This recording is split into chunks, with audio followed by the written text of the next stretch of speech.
Government Nizamia తిబ్బీ కళాశాల general ఆసుపత్రిని గురువారం చార్మినార్ శాసనసభ్యులు మీర్ జల్ఫకర్ అలీలో కలిసి కళాశాల ఆసుపత్రిని పరిశీలించారు. ఈ సందర్భంగా జిల్లా కలెక్టర్ రణదీప్ దురిశెట్టి మాట్లాడుతూ ప్రభుత్వ వైద్య రంగానికి అత్యంత ప్రాధాన్యత కల్పిస్తుందని, ఆ దిశగా అన్ని విభాగాల వైద్యులు కూడా వచ్చే రోగులకు మెరుగైన వైద్యం అందించాలని ఆదేశించారు. తదుపరి ఆసుపత్రి పరిసర ప్రాంతాలతో పాటుగా ఓపీ బ్లాక్ ను శాసనసభ్యులతో కలిసి సందర్శించి ఓపీ వివరాలను, పేషెంట్స్ కి అందుతున్నటువంటి మెడిసిన్స్ అలాగే వైద్య సేవలను అడిగి పలు విభాగాలను ఈ సందర్భంగా తనిఖీ చేసి అందుతున్నటువంటి వైద్య సేవలపై పేషెంట్లను తెలుసుకున్నారు.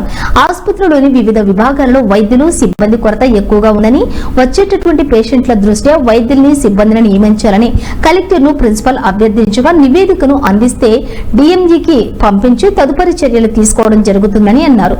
ఈ కార్యక్రమంలో కళాశాల ప్రిన్సిపల్ శైలజా సుల్తానా, ఆసుపత్రి